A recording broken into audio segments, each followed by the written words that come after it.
Jen la novaĵoj por vendredo, la dekkvina de majo. Hodiaŭ in Ĝenevo, Svislando, reprezentantoj de 193 nacioj atingis historian sukceson post 2 semajnoj da intensaj intertraktadoj. Ili subskribis la unuan tutmondan traktaton por tute ĉesigi plastan poluadon en la oceanoj kaj sur la Tero.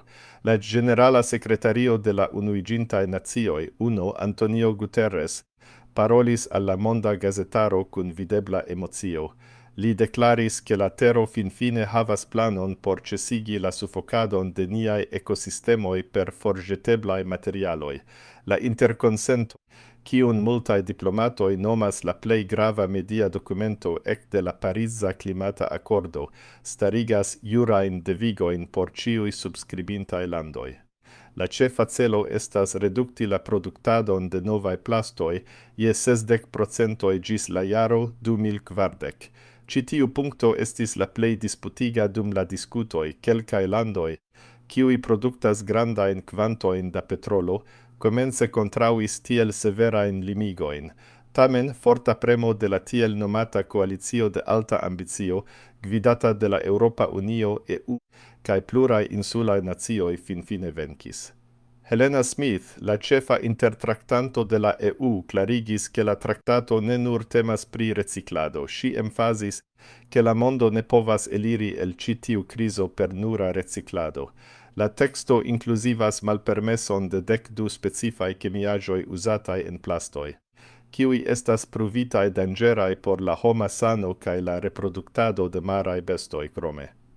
La traktato starigas tutmondan fonduson por helpi malpli riĉajn landojn konstrui modernajn sistemojn por mastrumado de rubo.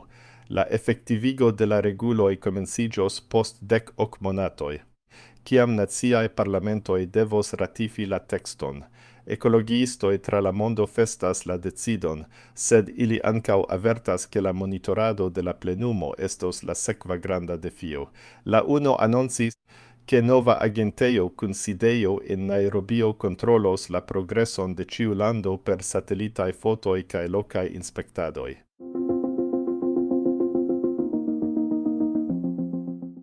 En la fako de medicina teknologio, sciencistoj ĉe la Universitato de Tokio anoncis revolucion, kiu povus definitive ŝanĝi la kuracadon de neŭrologiaj malsanoj.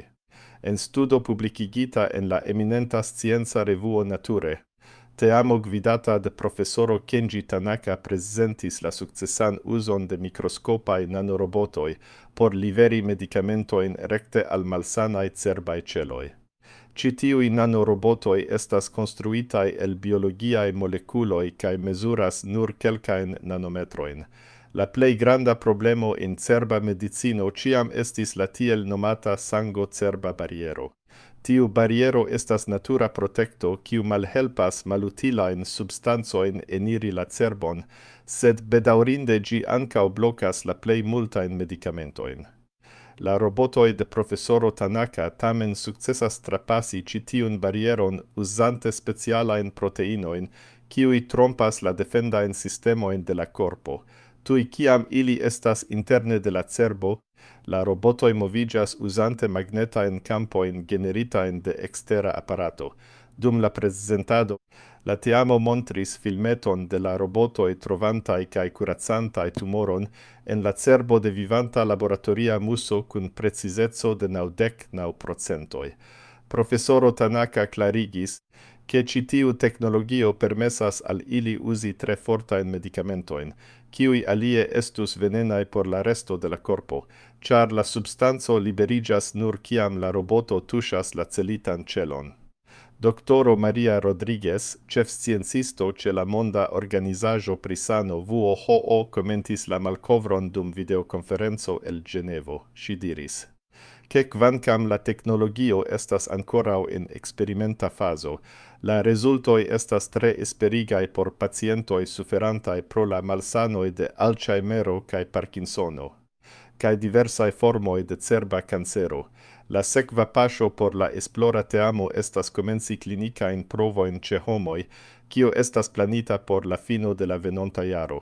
Se tiuj provoj sukcesos, la kuracado povus fariĝi disponebla en hospitaloj ene de 5 ĝis 7 jaroj.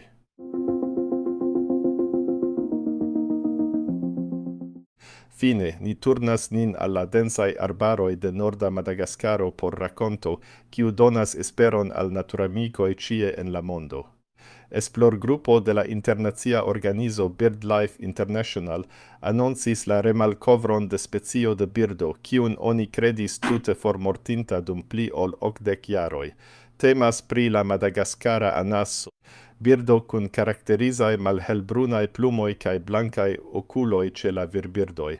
La lasta konfirmita ekvido de ĉi tiu birdo okazis en la jaro 1946 kaj ekde tiam.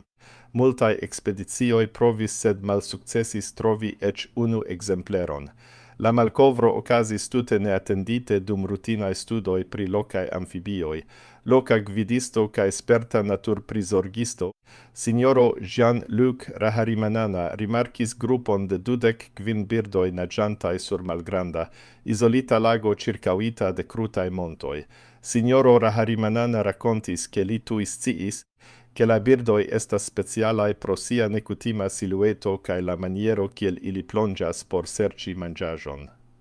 Li restis silenta cae sukcesis fari plurajn altkvalitajn fotojn per sia poŝtelefono antaŭ ol informi la sciencan teamon, kiam la ornitologoj alvenis al la lago 3 tagojn poste. Ili ne nur confirmis la specion, sed ankaŭ trovis 5 nestojn kun ovoj. Ĉi tio indikas, ke la populacio estas sana kaj aktive reproduktiĝas en tiu kaŝita loko. Profesoro Alice Dupont, kiu gvidas la naturprotektan programon, diris, ke ĉi tiu malkovro estas kvazaŭ retrovi perditan membron de la familio. Ŝi klarigis, ke la lago situas en tiel malfacile atingebla regiono, che ec la plei modernai satellitoi apenaŭ povis vidi tra la densa nebulo, kiu ofte kovras la areon. La registaro de Madagaskaro jam agis rapide por deklari la tutan valon strikte protektita naturrezervejo.